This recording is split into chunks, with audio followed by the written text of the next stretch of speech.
Karomah Tuan Mulia, Sayyidi Syekh Abdul Qadir Al-Jailani.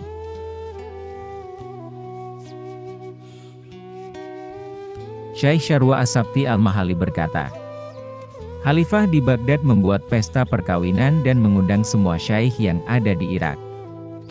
Semuanya hadir kecuali Syekh Abdul Qadir Jailani, Syekh Uday bin Musafir dan Syekh Ahmad Rifai. Ketika semua tamu sudah pulang, sang menteri melaporkan ketidakhadiran mereka. Sang Khalifah berkata, kalau demikian, pesta ini seakan tidak dihadiri seorang pun.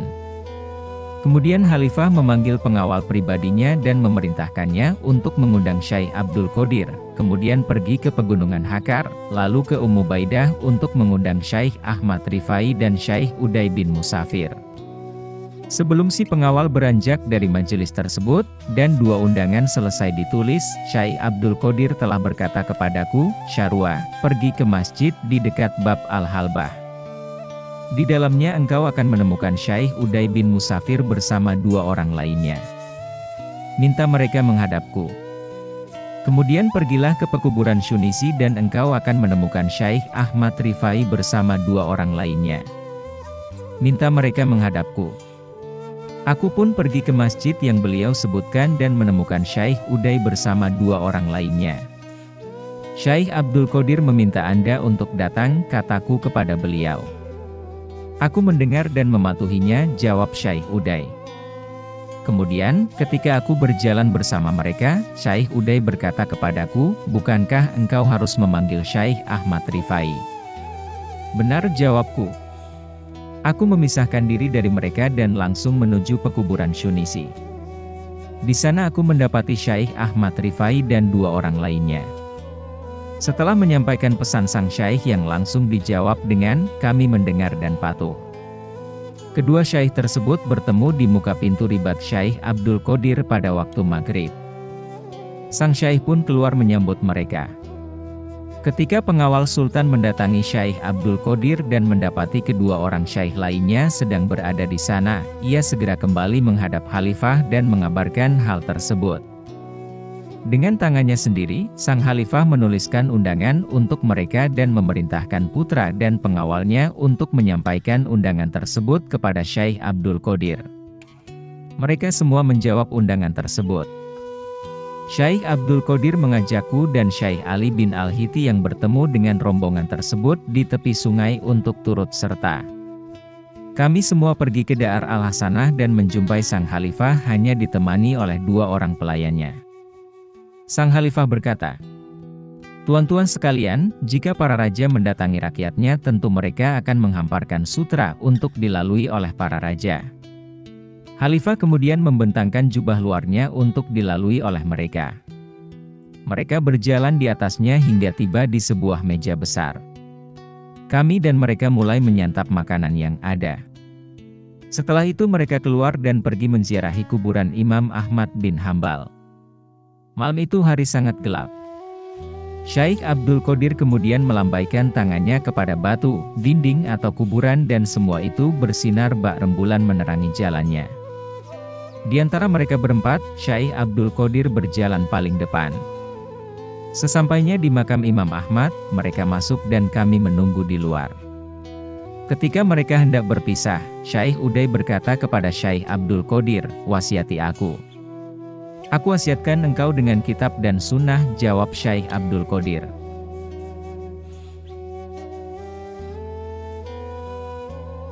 Jangan berdiri untuk para pembesar.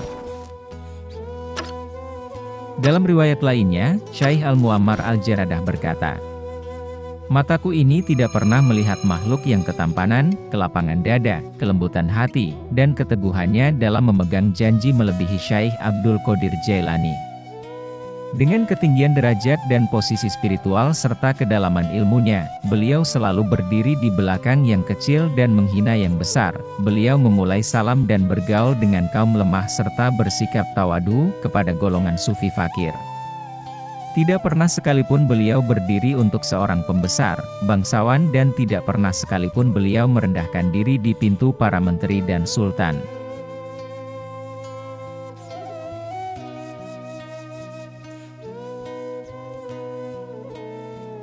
Muliakanlah cucu baginda, Nabi Muhammad SAW.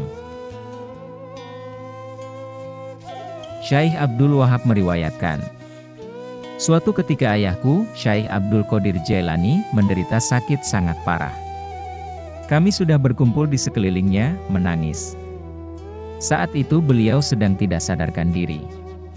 Kemudian beliau sadar dan berkata, "Jangan menangis, aku tidak akan mati, karena Yahya masih ada di tulang belakangku, dan aku harus mengeluarkannya ke dunia." Waktu itu kami mengira ucapannya tersebut karena sakitnya. Beberapa waktu kemudian, beliau sembuh, dan mengawini seorang Habsyi yang kemudian melahirkan Yahya, anak bungsunya, dan baru meninggal dunia lama setelah kejadian tersebut. Anak, cucu, dan keturunan Syaikh Abdul Qadir Jailani sangat dihormati dan disegani, baik oleh golongan awam, maupun golongan khas. Semua yang berniat dan melakukan kejahatan terhadap mereka, akan segera mendapatkan balasannya. Tersebutlah seorang wakil sultan yang bernama Nasuh, yang menjelek-jelekan Syaikh Ahmad bin Syaikh Kasim.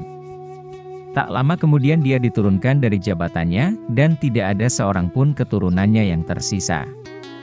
Ada pula yang meriwayatkan, bahwa Ibnu Yunus, seorang menteri Sultan An-Nasirli di inilah, melakukan sesuatu yang buruk terhadap keturunan Syaikh Abdul Qadir yang berada di Baghdad. Termasuk di dalamnya mengusir mereka ke Wasit.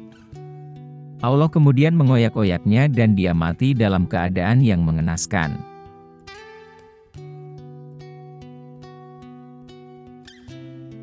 Tunduknya tentara non-Arab atas perintah Tuan Syaikh. Suatu ketika, seorang raja non-Arab berusaha menyerang Baghdad dengan mengerahkan tentara berjumlah sangat besar, sehingga sang khalifah tidak dapat mengatasinya. Kemudian sang khalifah pergi menemui Syaikh Abdul Qadir Jailani memohon pertolongannya. Sang syaikh berkata kepada Syaikh Ali bin Al-Hiti, "Perintahkan mereka untuk mundur dari Baghdad." "Saya laksanakan," jawab Syaikh Ali bin Al-Hiti. Kemudian Syaikh Ali memerintahkan kepada pelayannya untuk pergi ke tentara tersebut, pergi temui tentara itu dan terus berjalan hingga ke ujungnya. "Engkau akan menemui sebuah tenda yang berdiri tinggi di atas batang kayu dijaga 3 orang di bawahnya. Katakan kepada mereka, Ali bin Al-Hiti memerintahkan kalian untuk segera meninggalkan Baghdad. Jika mereka menjawab, kami tidak akan melaksanakannya sampai kami mendapat perintah. Katakan kepada mereka, aku juga tidak akan mendatangi kalian kecuali karena mendapat perintah dari tuanku Syaikh Abdul Qadir." Si pelayan mematuhi perintah tuannya dan pergi ke tentara tersebut dan mengabarkan apa yang diperintahkan tuannya. Kemudian setelah tanya jawab berlangsung, salah seorang dari 3 orang yang berada di bawah kemah tersebut mencabut tiangnya sehingga kemah tersebut turun lalu berangkat pergi kembali ke negaranya, diikuti oleh semua tentaranya.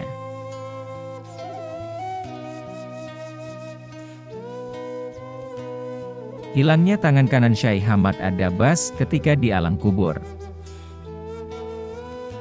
Al-Kaimani, Al-Bazzar, dan Abu Hasan Al-Ali yang dikenal dengan As-Sakazar bercerita, bahwa pada hari Rabu tanggal 27 Syaban tahun 529 Hijriah, Syaikh Abdul Qadir bersama rombongan mengunjungi pekuburan Syunisi.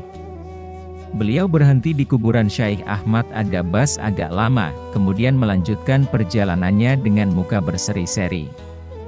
Saat ditanya sebab lamanya beliau berhenti dan berseri-serinya muka beliau, sang Syaikh menjawab, "Pada pertengahan bulan Syaban tahun 499 Hijriah, aku bersama para murid Syaikh Ahmad mengikuti beliau keluar Baghdad.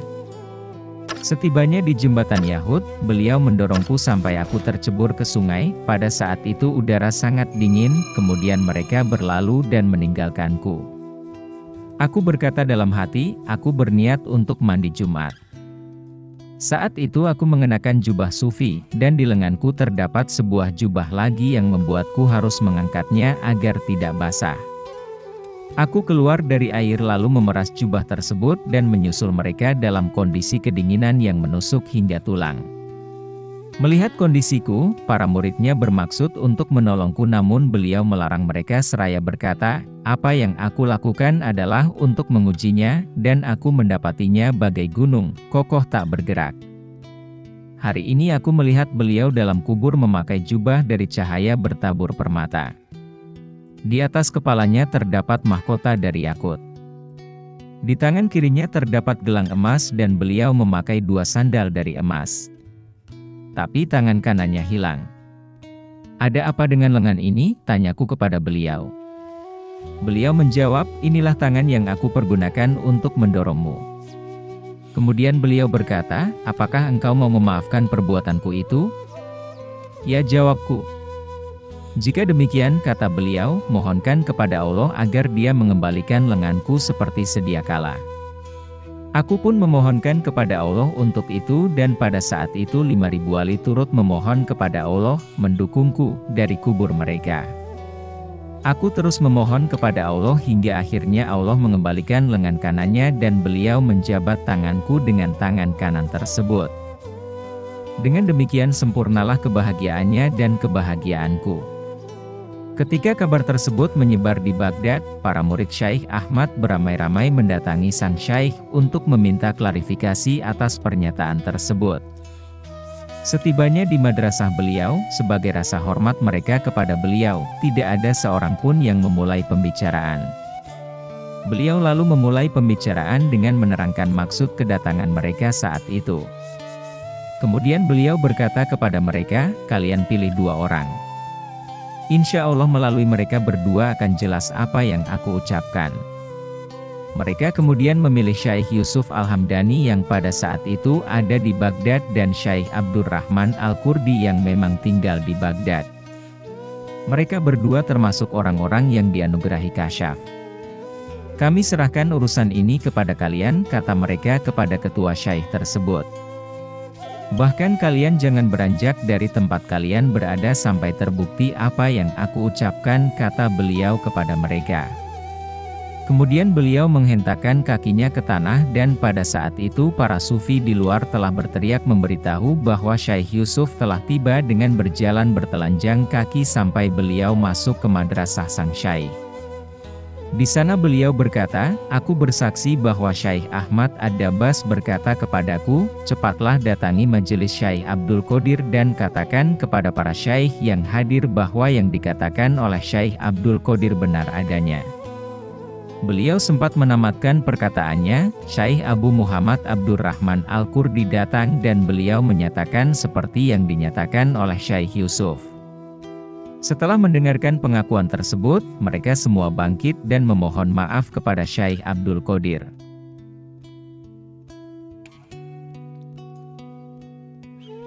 Para makhluk langit yang menghadiri pengajian Syaikh Abdul Qadir. Syaikh Abu Al-Hair Kurum bin Syaikh Qudwah Madhar Al-Basarani berkata, ketika Syaikh Abu Wafa sedang menghadapi maut, aku bertanya kepadanya, "Siapa yang harus aku ikuti setelahmu?" Beliau menjawab, "Syaikh Abdul Qadir Jailani." Aku duga jawaban beliau, pada saat itu, dipengaruhi oleh sakitnya. Aku tinggalkan ia sekejap, dan kembali kepadanya menanyakan hal yang sama. Beliau pun berkata, akan datang masa di mana hanya Syaikh Abdul Qadir yang pantas untuk diikuti. Ketika beliau wafat, aku pergi ke Baghdad dan menghadiri sang Syaikh. Dalam majelisnya pada saat itu hadir Syaikh Baka bin Bathu, Syaikh Abu Said Al-Kaliwi, Syaikh Ali bin Al-Hiti dan para Syaikh besar lainnya.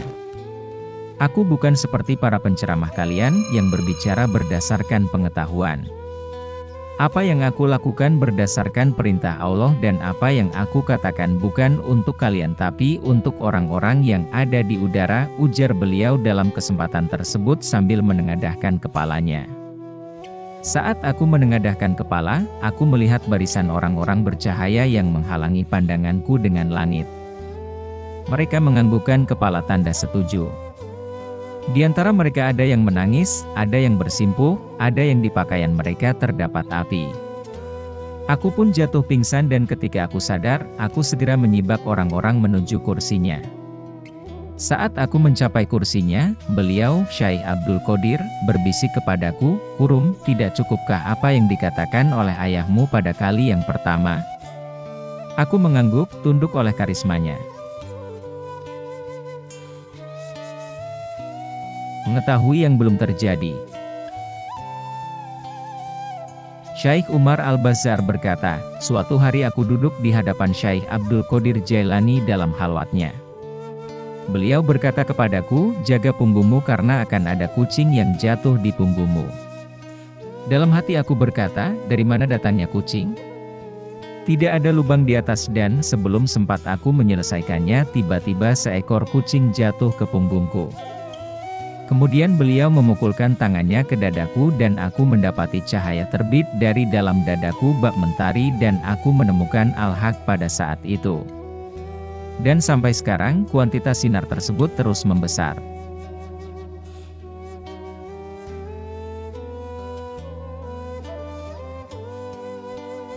Syekh Abdul Qadir melayang dan mengitari para muridnya. Diriwayatkan oleh Syekh Umar Al-Bazzar, Syekh Abu Suud Al-Mudallal dan Nasyirikait Al-Awani bahwa Syekh Abdul Qadir Jailani berkumpul bersama Syekh Ibnu Bathu, Syekh Al-Kailawi, Syekh Al-Hiti di bab Al-Azij. Dalam kesempatan tersebut, Syekh Abdul Qadir berkata kepada Ibnu Hiti, bicaralah. Beliau menjawab, bagaimana mungkin aku berbicara di hadapanmu? Pernyataan yang sama juga dilontarkan oleh Syekh Baka bin Bathu ketika Syekh Abdul Qadir memintanya untuk berbicara. Hanya Syekh Abu Sa'idi Ali Al-Kailawi yang berbicara sedikit kemudian diam ketika Syekh Abdul Qadir memintanya untuk berbicara. Kemudian Syekh Al-Kailawi berkata, aku berbicara sebagai pelaksana perintahmu sedangkan aku diam sebagai tanda penghormatan terhadap Anda.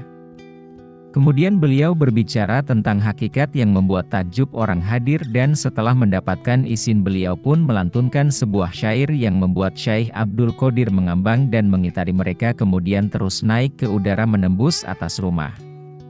Para sahabatnya bergegas pergi ke madrasahnya dan mendapati beliau di sana.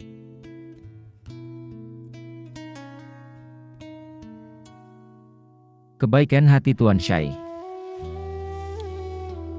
Syekh Mudzafar Al-Altsami meriwayatkan Syekh Abdul Qadir Jailani berkata, pernah selama 20 hari aku tidak makan, dan tidak menemukan sesuatu yang dapat dimakan. Pada hari ke-20 aku pun pergi untuk mendapatkan pembagian makanan.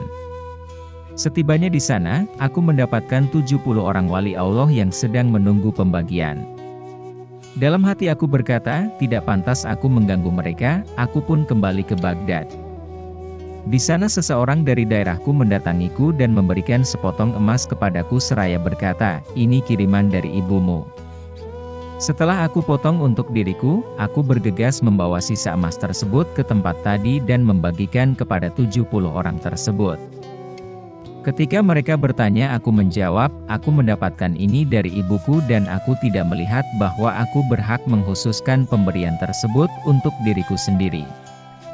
Kemudian aku kembali ke Baghdad, membeli makanan dari potongan milikku lalu memanggil para fakir miskin dan makan bersama mereka.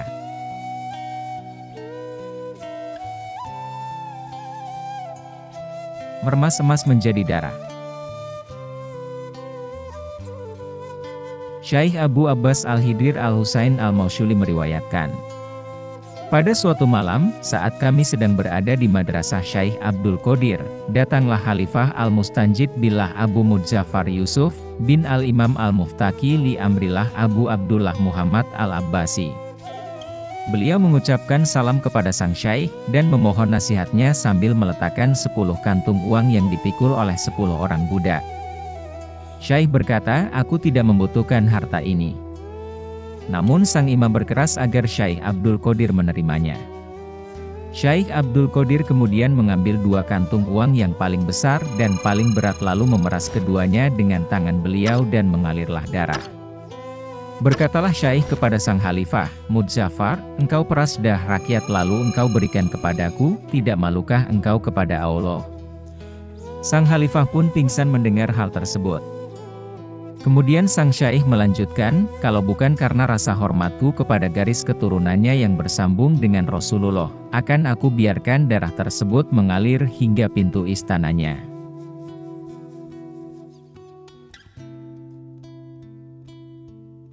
Allah Subhanahu wa Ta'ala selalu membantu Tuan Syekh Abdul Qadir.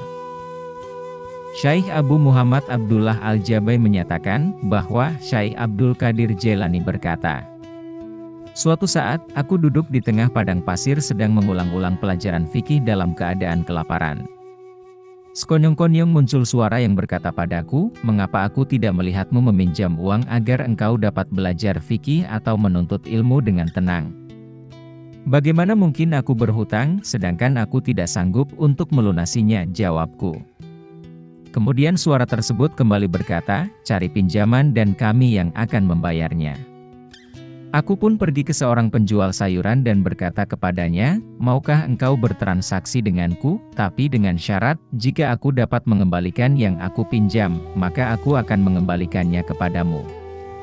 Namun jika aku mati dan tidak dapat mengembalikannya, maka engkau menghalalkannya untukku." Yang aku minta adalah sepotong roti dan sedikit seledri. Penjual sayuran tersebut menangis mendengar permintaanku dan berkata, "Sayyidi, tuanku, aku halalkan semuanya untukmu. Ambil saja yang engkau suka." Sejak saat itu aku selalu menerima sepotong roti dan seledri. Namun setelah hal tersebut berjalan beberapa lama mulai timbul perasaan tidak enak di hatiku, karena ketidakmampuanku membayar si pedagang. Saat itu sebuah suara berkata kepadaku, "Pergilah ke tempat A, bayarkan kepada pedagang tersebut apa yang engkau lihat di atas batu." Aku pun ke tempat tersebut dan melihat sebongkah besar emas di atas batu yang kemudian aku bayarkan kepada si pedagang.